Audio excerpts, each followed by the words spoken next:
inevitable reality that, yeah, when you first get married, it's awesome and it's all about the marriage. But once you start having kids, your home life becomes about the kids, about the health of the kids and the needs of the kids. And that's just the way that it is. Is that really the best way? And what's the difference between a child-centric home versus a marriage-centric home?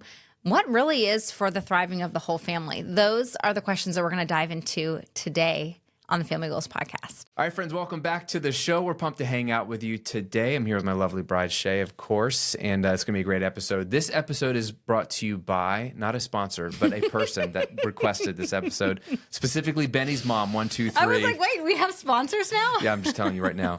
And it's the Saudi government is our sponsor. Oh, my gosh. No, Benny's mom, 123. Left a review on Apple Podcasts saying, I've majorly decreased the amount of podcasts that I follow and listen to lately, but I never miss an episode of Family Goals. I have so much respect for the life that Graham and Shay have built and their passion for living counter-culturally and on a family mission. Grateful they're taking the time to share publicly. Here's the request. I would love to see an episode on putting your spouse first, prioritizing marriage above kids, community, work, etc., and how to do that practically. Thanks, y'all.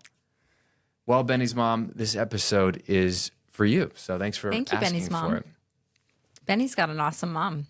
So let's maybe tell us, paint the picture. What's the difference between a family or a marriage where kids are at the center versus one where the marriage is at the center? Yeah, well, let's think about just kind of the natural progression of life, right? You first get married, things are fresh and exciting. You only have the two of you to worry about, plus, work and the other things that you're involved in. But it's very easy to have a home environment where the marriage is cared for, right? That's the ideal, is you get endless date nights together. What did we even do with all that free time we had? Every day is a date night. Right? And so we have those honeymoon phases of marriage.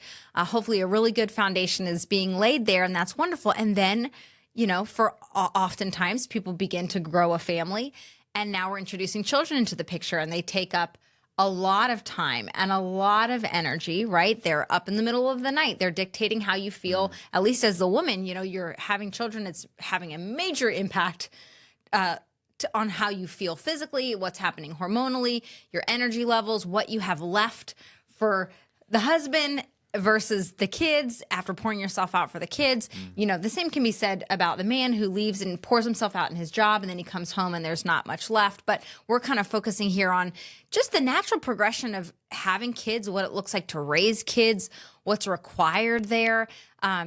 And then you have them in school, and it's school schedules, and it's the needs of the teacher, and it's the health of the kids, right? Are the kids all healthy physically? Are they healthy mentally? Are they healthy spiritually? Are they, able to participate in things and increase their, skill level and their social interaction and things like that? When are there benefits to having kids? You're know, listing a lot of cons, a lot of costs. Right? What are the pros? And then we're at school age kids, and we're gone every night because we're at the different sporting events, and we're at teacher conferences, and it is very easy and natural that the home really does begin to center on the children, the health and thriving of the children.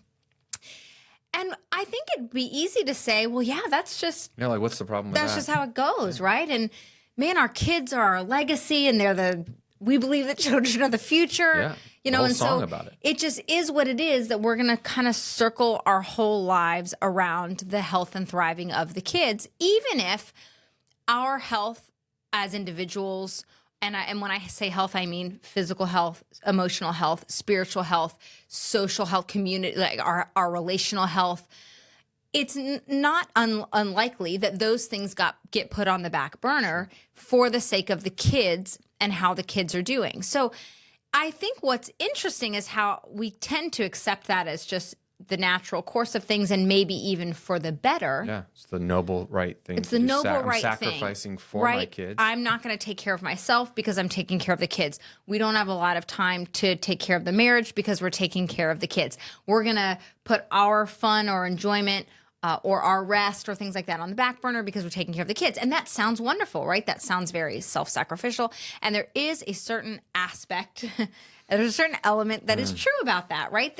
It is a noble calling to have children. You do give up some things. And you when you do have give kids, up some things when you have kids. But the interesting question is a child-centric home. I would call that a child-centric home, where really this schedule and the health of everything else is secondary to the kids' wants, the kids' needs. Is a child-centric home really the most healthy environment for the children or for anyone else involved? Or should we be prioritizing marriage specifically over the children, the health of the children? So the health of the marriage is being prioritized over the health of the children. What happens in that instance? Is that selfish? Is that neglectful? Or is that really, does that get us actually closer to the goal that we want, which is a healthy, thriving family with healthy, thriving children? So I think that's an interesting question to ask. Where is your family at? Does it seem to be more child-centric? Or what could it look like for it to be more marriage-centric than child-centric? And how might that create the family health and the thriving of the children that you're hoping to see? Yeah, so this is part of where our limitation comes in, is that we still have kids in the house, and so we're not fully through the child rearing age. So we have a 15-year-old and a 12-year-old. So this is where I look to older couples, and so I can't speak from personal experience on this specific thing I'm about to bring up, but I have spoken to many couples where they focus on the kids for those. If you had one child, it'd be 18 years, but then as you have more children, right, that child really, it's longer than 18-year period. So it could be 25, it could be 30-year period, depending on how many kids you have or this spacing out. They focus on those seasons of life on the kids, and they're like, this is where we focus on them. And then we have the rest of our lives where we can focus on the marriage. But what's interesting is we find that then two things happen from what I hear and what I see. And so this is why we're trying to live this out in real time, is they get to that age where they drop the kids off at college or they go off on their own, and now they're empty nesters. And now it's like, hey, who are you? Wow, that was nice to meet you. I'm Graham. I'm probably nothing like the man you met 30 years ago or 20 years ago.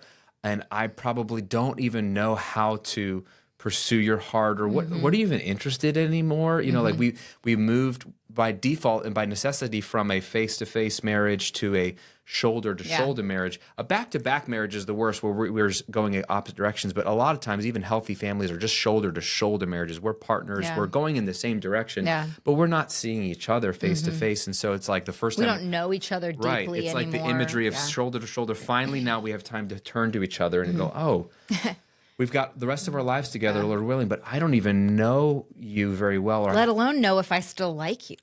Right.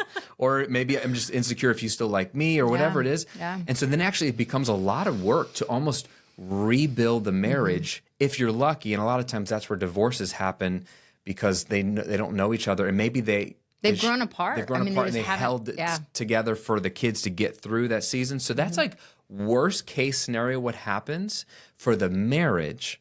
But then what's interesting, and this is kind of where you're alluding to, is I thought was brilliant, is that it's not even about just our marriage. If you really care about your children, we're saying by focusing on your marriage, making sure that your house isn't a child-centric home, but a marriage-centric home. It sounds selfish, but it actually is the best thing for your kids to help them actually have healthy patterns and rhythms and all that stuff when they go off on their own. So that's what we're trying to avoid, is sort of the marriage imploding and the kids actually not getting the best. We think we're giving them the best by giving them everything or focusing on them exclusively to the detriment of our marriage, but they actually need a healthy marriage in their periphery, in their home. Yeah. And I will give one preface. I said I wasn't going to say this, but I am probably going to say it. There is actually like a broader hierarchy in the way the Cochrane specifically prioritize things. So for us as believers, it would be relationship with God first, then would come marriage, then would come the family, then would come work. Yep. And so when we say— And then hobbies. And then, hobbies, and, the list goes on and on. Exercise. Like, those are all good things, but you have to put them in an order. We do have an order of priority. Yeah. But for the sake of this, when we're comparing, a marriage-centric home versus a child-centric home, we're really just wanting to contrast where those two things fall in relation to each other. Which do you prioritize? Is it right and good and noble to prioritize that this season of life is just about nothing but the health of the kids? Or is it more helpful and more fruitful to keep the marriage at the center, and that there's going to be health within the kids as a result of that? So little bit of a preface there, but that's what we're referring to when we're talking about a marriage-centric home versus a child-centric home. It's just like in relation to each other. So I I mean, I don't know if they can tell where we land.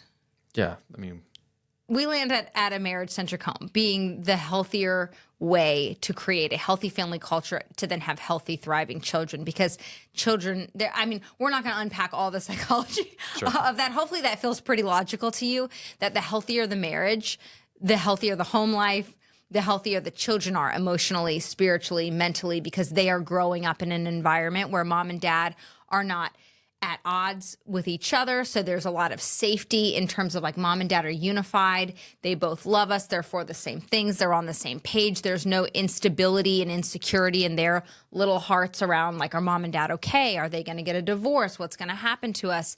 You know, when you're seeing the prioritization of the marriage, it should create a home environment that has a lot of safety and stability and unity around it, where the kids can they feel safe and secure. I'm sorry to keep repeating those same words. And just real quick, like this is because this is God's design. This is the way he designed families.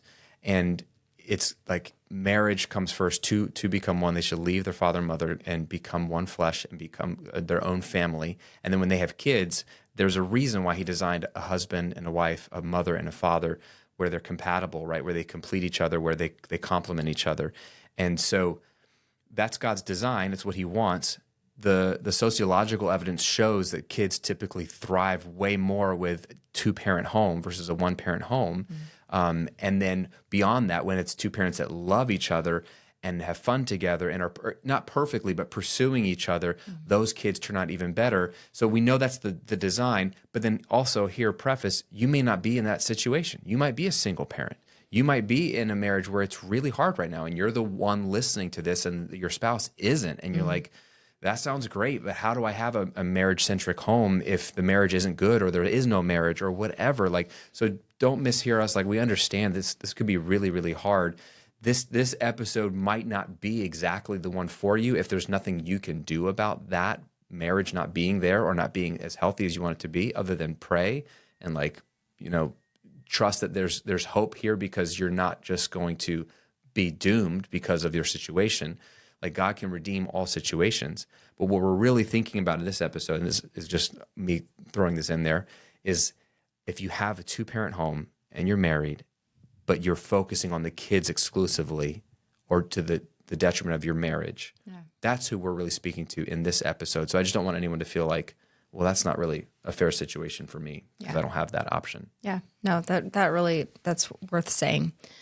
So I think one of the things that we're kind of pointing to is that a fundamental mindset shift that hopefully we are at least kind of painting a picture of, that maybe the health of the children is going to be best served, and the flourishing of the children is going to be best served by the marriage being cared for first and foremost, and the health of the marriage being cared for first and foremost, as opposed to this is just how it is. Our life is just about the kids. And this happens in varying degrees, especially dependent on how many kids you have, because the more kids you have, the more layers of care of the children just tend to come in, and it becomes increasingly harder to have the time, the energy, the emotional margin, just the physical bandwidth to pour into the marriage. And what we're saying is, all right, but I think that the health of the marriage is probably the most important aspect there. So whatever needs to be done to protect and pour into and cultivate the health of the marriage is worth it and will have positive, lasting benefit on the thriving of the family unit and the children specifically. So I think that little mindset shift is an important step there, that maybe this isn't just all about the kids, and that's okay. Maybe it needs to be about the health of the marriage, and that everyone's going to be served through that. So what we really wanted to dive into for kind of the rest of this episode is just very practically, like, what can that look like? Yeah. And obviously this is going to look really different depending on your home, depending on your work circumstances, depending on how many kids you have and what your life rhythms look like. So this is not prescriptive, but this is just, we'll give you a picture of what this has looked like in the Cochran house. And hopefully that just inspires you to, first and foremost, just draw a line around, like, we're going to prioritize the health of the marriage even above the things relating to the kids right now until the marriage is in a really healthy place. And then we can just work to maintain the health of the marriage. hopefully that's what that does. And it just gives you kind of some ideas about what it could actually specifically look like for you. So where would you start in terms of what it has looked like for us over the years to keep a marriage-centric home versus a child-centric home? Yeah, well, let's just start with getting outside help. So if you feel like if you had to rate your marriage as, is your marriage great or great or above, which I don't know what perfect. Awesome. There's no angelic. Perfect. I don't know. Christ-like. I don't know. But if your marriage is anything underneath great, which is probably most of our marriages at times, if not all the time, then get help or get input. Don't do marriage alone. Yeah. So help/input can look like a lot of different things. Do you have good friends, like other couples that you can be transparent with, like who are for the health of your marriage? Yes, you got to pick there's a those lot friends. of friends out there that'll be like, "Girl, yeah, he should not treat you like that. You deserve somebody better." Or guys that are, like just do your friend. That was the worst impression I probably ever done. But that was. I mean, You're welcome I'm sure for that. there's someone that sounds You're like welcome that. for that. But we all have choose those your friends that are friends. either Yeah. for our marriage or they're really not for our marriage. Yeah, not everyone you can bring the marriage problems to. Yeah. In fact, you probably need to find one couple that you can actually trust. You're like, this is our safe space where we can talk about this. And they are for the thriving of your marriage. More than the thriving of us as individuals. Like, Yes. I'm for Graham and Shay more than I'm for Yes. Shay as an individual or Graham as an individual. Yeah. So you want to bring it to friends that you can trust. Input can be a book. You can get a marriage book or go through a marriage series. Like, okay, let's go a marriage conference. Like we've gone the last couple of years to a marriage weekend, with a great marriage coach, like something that's like, okay, input there, or just go straight to counseling, right? You can go straight to counseling, a marriage counselor. If you're a Christian, look for a biblical or Christian counselor, because again, they're going to share your worldview, which is really important. But those are just 3 examples of like, hey, if we had to rate, are we great or below great? If we're below great, just go ahead and get just help. go ahead and help. Like, think about athletes. I always think about this all the time. I'm a coach, a business coach, and sometimes people are like, why would, if my business is doing well, why would I hire a business coach? I'm like, okay, think about the best athletes in the world. They're They already all the have best. coaches. They all pay a lot of money for coaches. Why? Because they want to get better. Yeah. Like, that's why they're the best. It's that improvement mentality. So if it could be better, let's make it better. So all of us could get some input. And also, we've talked about this before, but I think, in my opinion, the way I see It's it, our podcast. is that marriage is always either getting better or it's getting worse. I don't actually think there's a neutral, because I think neutral is getting worse. Sure. Like, I think either your marriage is improving and growing, and you're growing in connection, and you're growing in intimacy, and you're growing in love and in enjoyment of each other, or if you're stagnant, aka neutral, you're really just, the marriage is going to start to decline. So to me, the moment that it drops below, this is going in a really great direction, aka this is a great marriage. The moment it drops below that, just go ahead and get help. Like, don't wait. Why in the world do people wait until they're on the brink of divorce to get help? And they're like, well, it's expensive to get help, right? Counseling is expensive. You know what's expensive? Divorce is expensive. Ooh. It's financially expensive. Yep. It's expensive in terms of the detriment, Cost on the whole family, the cost on the whole emotionally. family. I mean, so divorce is expensive. So I wouldn't wait. I would invest that money to keep the marriage at great or above. So I think that's been something we've talked about since day one of marriage, and people have asked, like, well, why do you guys have such a great marriage? And one of the things I've said for years and years and years is, well, the second it drops below awesome, we go get help. We bring other people in. We sit down with other couples and talk to them about how things are going. We get their input. We've gotten counseling. Counseling isn't something to be ashamed of. Marriage coaching isn't something to be ashamed of. It's not just for people whose marriages are falling apart. It's for people that want to maintain a really great marriage. In fact, when we started seeing a counselor this most recent time, it wasn't because things were falling apart or horrible. It was because we knew that we both had a tendency to stuff our emotions. We both had to have a tendency to just kind of keep the peace. I know that surprises you if you know me, but we were both kind of burying our emotions, and we weren't really having there wasn't a lot of emotional depth at times. So we literally went to this counselor and we were like, counselor, we really need your help, like unearthing the things that we keep burying. Yeah. So on the surface, everything looks great and we're getting along great, but we know that underneath there are things that we're just not dealing with, because we just want to keep things at a level of great. And I remember him saying, so you want me to bring up issues that you are going to fight about? Like, you want me to It's like bringing your car to the mechanic. It's like, hey, Say, mechanic, find will you just something go wrong find with something this? wrong with the car? He's like, are you sure? I'm really good at finding yeah. stuff that's wrong in cars. That was literally the first conversation. We were like, yeah, that's what we're here for, because we want the emotional intimacy that's on the other side of that. So yes, help us bring up things that we haven't really been willing to bring up. So the moment it drops below great, just go ahead and start to bring other people in. So good. So bring in help. And then, so connection.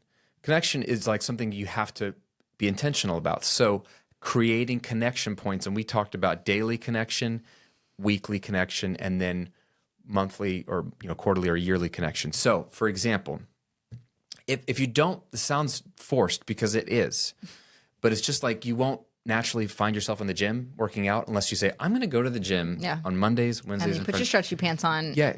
And you put the key in the ignition. There's a lot of action involved. You don't stumble into the gym all of a sudden. Just like, so you don't stumble into connection when you think it's going to happen naturally.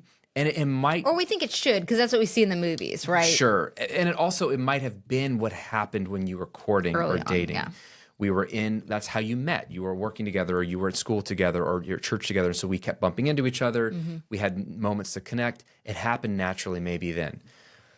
Welcome to marriage. It just, it doesn't always happen naturally. So you prioritize it. So daily connection. We'll come home from work, school, whatever, and the kids are back, and we might have something that evening, we might not. But depending on the day, we're like, hey, let's just, you and me, sit out on the swing, sit on the sofa, go in the other living room. Sometimes we have to lock ourselves in the bedroom. Just like, can we get 20 minutes, just you and I, without the kids, especially when they were younger, and you kind of had to physically give us a minute. Yep. How was your day? Yeah. Or what was your favorite part of the day? Or do you need any help tonight? Because if it was a heavy day and you're like, oh, I got busy, we got to do dinner and then get out the door. Like, hey, how can I help? But just a moment, I'm seeing you. Yeah. Sometimes hold hands.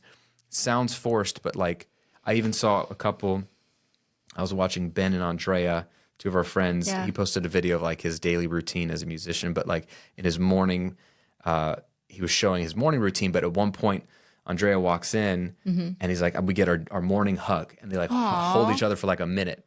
And I want a morning hug. I know, that's so cute. And that's a forced. You don't drift into a morning hug, but she's like, she comes in and then they hug each other. And they stay there. They stay there. Yeah. Okay. Goodbye. Yep. So that's a daily connection point. That's great. I thought that was Can really we cute. do that? Yeah, let's start it. Real request. Yeah, Ben, Andrea, if you're what's listening, interesting? I'm just kind of reflecting on where we're at. I feel like we, in some ways, we actually did this a little better when our kids were younger than we do now. Yeah. Because right now, you come home, I'm making dinner, we're kind of talking, but I'm cooking, and the kids are present, and we're all kind of there, and we're catching up, and it's fine, right? That's not the same as it was when the kids were little, and we probably felt the desperation for adult connection more. Yeah. So when the kids were little, we would quarantine them somewhere. Maybe that was when they were allowed to watch a show, or they were kind of contained in an area and they had a snack or whatever it was. That would keep them Contained in the area. Is that a contained in an euphemism area. for a prison cell? Or what? They were contained, Contained. and occupied so that we could get a little bit of time. And you and I would go out back. We'd sit on the porch. We'd pour a glass of wine, something like that. And we would sit and we would get at least 20 minutes or 30 minutes. And it was a thing in our house, right? So this is mommy and daddy's connection time. You could even come up with a cute name for it, something so that the kids know oh, mommy and daddy are talking right now. That's really important. I need to let them talk. And they're not going to really fully understand that at first, but you're creating an environment wherein they know, oh, mommy and daddy really care about their marriage. This is really important to them. I'm not the center of the family. They need to have this time. And as they got older, we would explain to them why. Mommy and daddy, we love you, but we need time to talk so that we can stay connected, so that we can stay best friends. So we would explain that to them when they were 3, 4, 5, 6.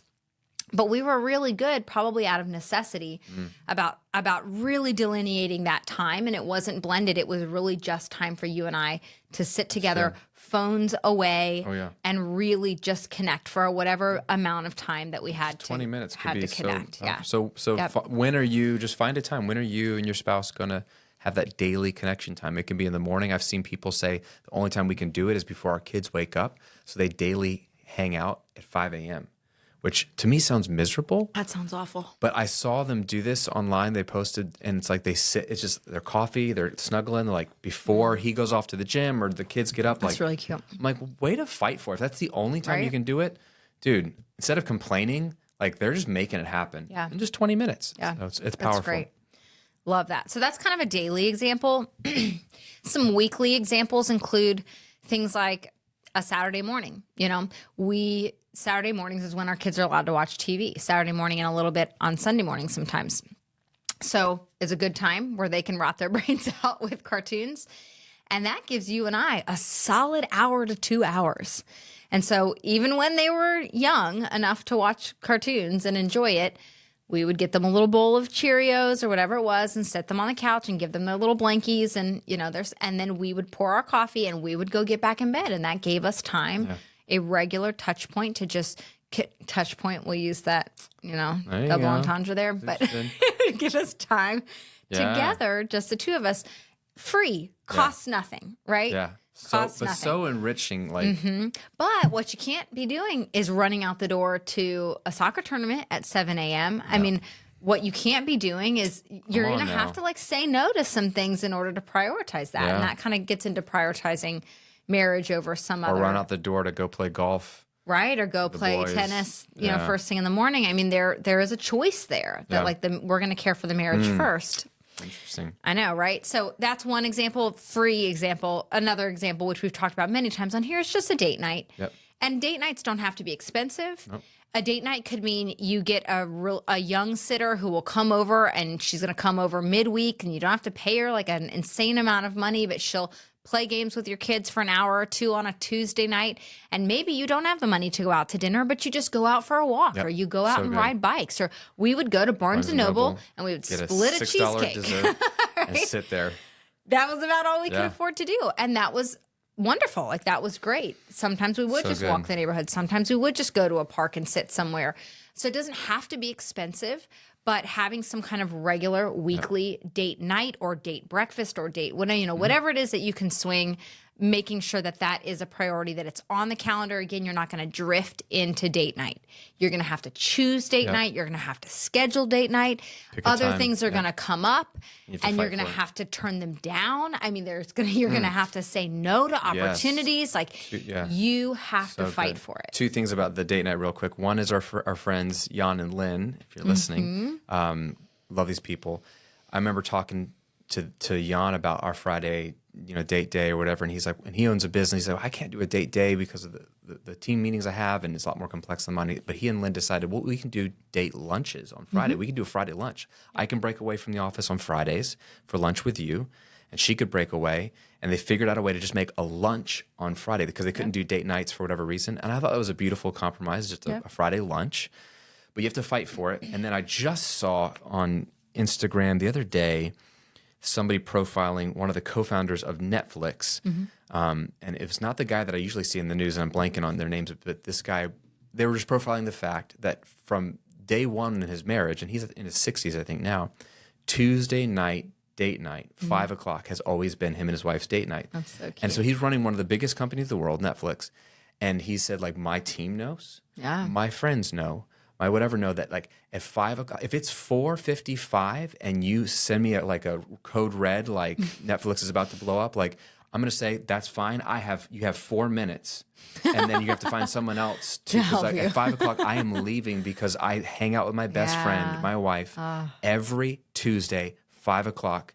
And I'm not going to be on my phone. And he's running one of the biggest companies in the world. That's beautiful. And so it's amazing how other people become incredibly intelligent and they have the ability to solve problems Right. when they're empowered. But he has set the precedent. So you don't drift into date night like you're saying. But I have so much respect for people who are like, well, I can't do this time, but I can do this time. Yeah, I was just talking to a friend. They have 5 kids, and they do Friday mornings. They drop the kids off at school, and then they go to Starbucks and they go for a walk. And that's their connection point. Like, that's good. their cost minimal, $10, $12 at Starbucks. It's like a That's it. multivitamin for your marriage. It is. Absolutely. So good. Absolutely. So, I mean, we've talked about Yeah, weekly we can dates on move on. 100 episodes. Go listen do to it. any of them. We're very pro that. But that's kind of another weekly thing that you can be building in. I mean, also in the weekly, I'm just going to say it, like regular sex. You need to be having regular sex. With each other. With each other. Not other people, but with each other.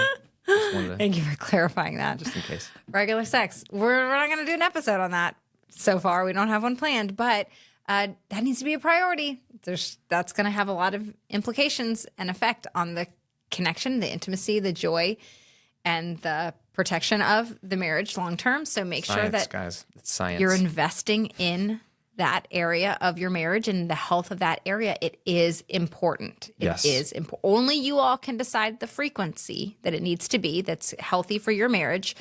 It can't be based on anybody else's frequency, but you do need to have that conversation and you do need to prioritize it, even if it means scheduling it to make sure that it happens. And nobody wants to schedule it.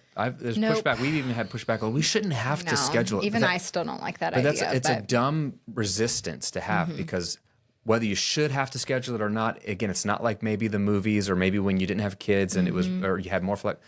Welcome to real life.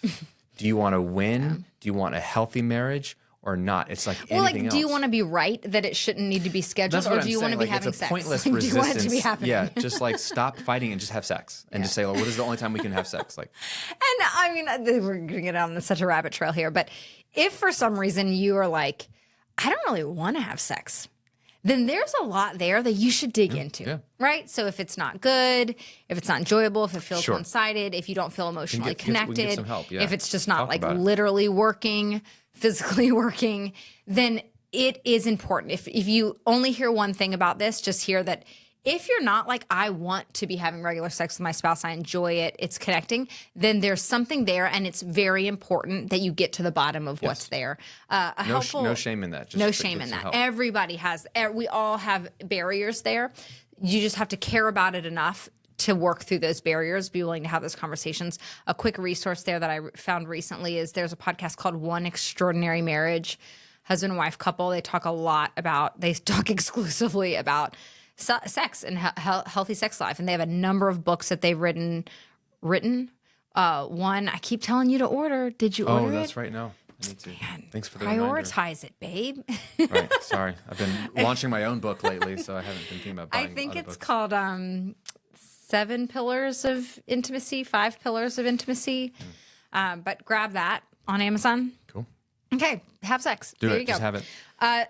Last one. Yeah, last one. So last practical thing This is your favorite one. Yeah. Have at least one child-free trip a year. At least one a year. If you can do one or twice a year, great. If you Awesome. can do one a quarter, even better. Even awesomer. So hear me out. These do not have to be expensive. You do not have to travel anywhere. They can be a staycation in your town. You can just book a hotel down the street. Drop the kids off at the Kids off grandparents' with house. grandparents or fly a grandparent in if that's the only money you can really spend.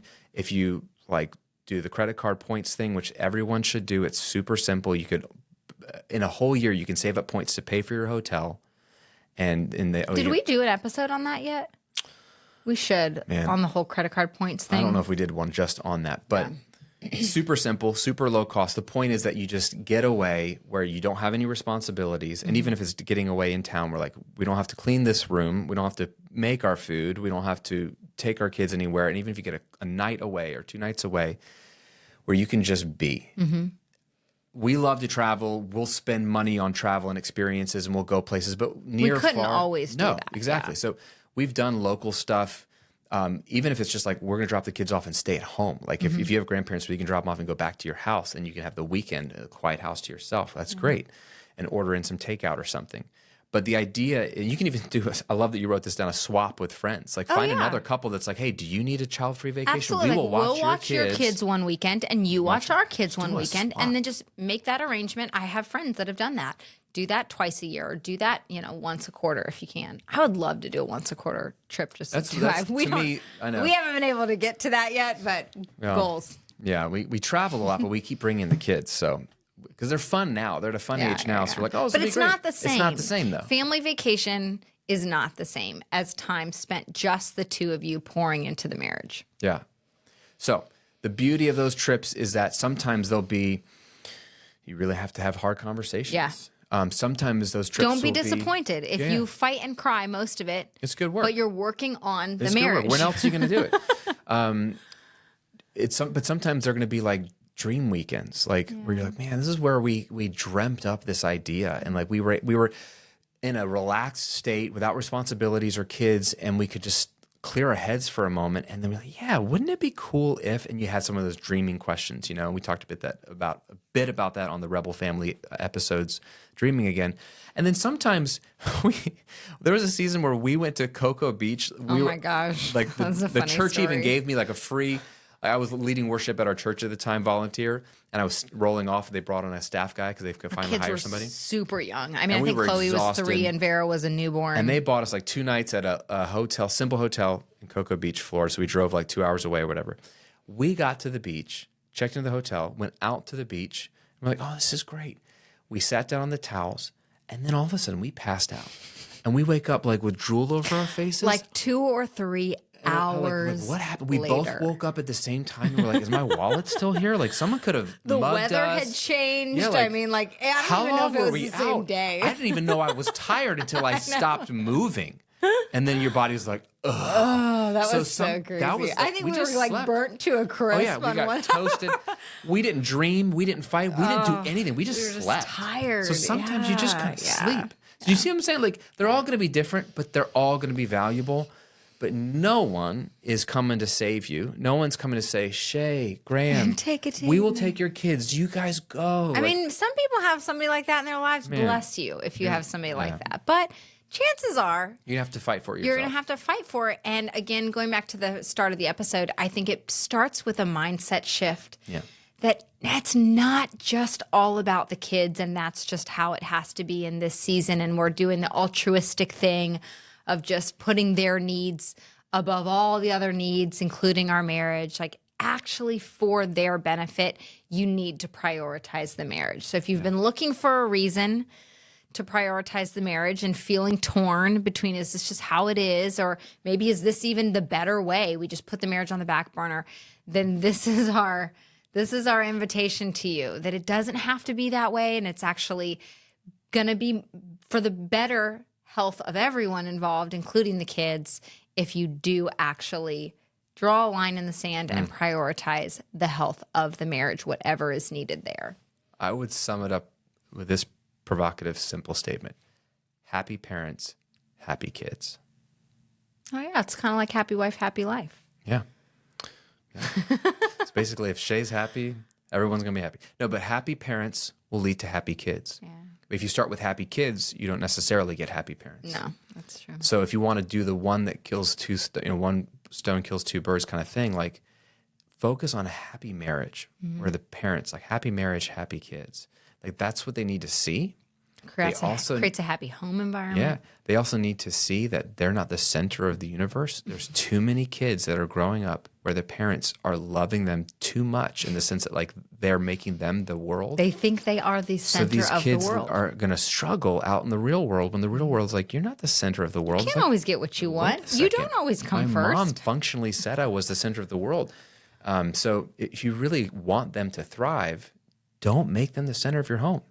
Love them, train them. Care for them. But if you focus on the marriage, it's one of those watershed moments where like it's all going to trickle down to the kids and they're going to actually be happier because they see their parents are happy together. Yeah. It's a crazy concept. Yeah. Worth fighting for. It's good. All right. If we are your only 2 friends that are for the health of your marriage, hear us saying, we love you. We want your marriage to thrive. It's worth it. Prioritize the marriage over the kids. Everybody wins. Everybody wins. All right. What are you grateful for? I'm grateful that my book came out. Rebel came out. When you're hearing this, it's been out for a week or 2. And it's cool to see that people are reading it, underlining it, loving it. Like, again, you write it in a vacuum. And so it's just, I'm so grateful for the feedback I've gotten. If you've bought the book and reviewed it or shared any of it, thank you so much. It's been super, super cool to see what part of it's meaningful to you. Yeah. What about you? I am grateful that we are going to Puerto Rico this weekend. Oh, Speaking of snap. little trips, in order to celebrate the launch of the book, because we tend to both just On to the achieve next and keep thing. going on to the next thing. So really trying to like take a moment and celebrate the work that Graham's done and the work that God's done through Graham and through this book. So we're going to really quickly go to Puerto Rico for just like 2 quick nights. We're maximizing every possible hour that we can, but we leave tomorrow, and I'm super excited about that, just to have feet in the sand and have time together as a family and really mark this special occasion. Heck yeah. Let's go. All right. We'll see you guys on another episode of the Family Goals Podcast.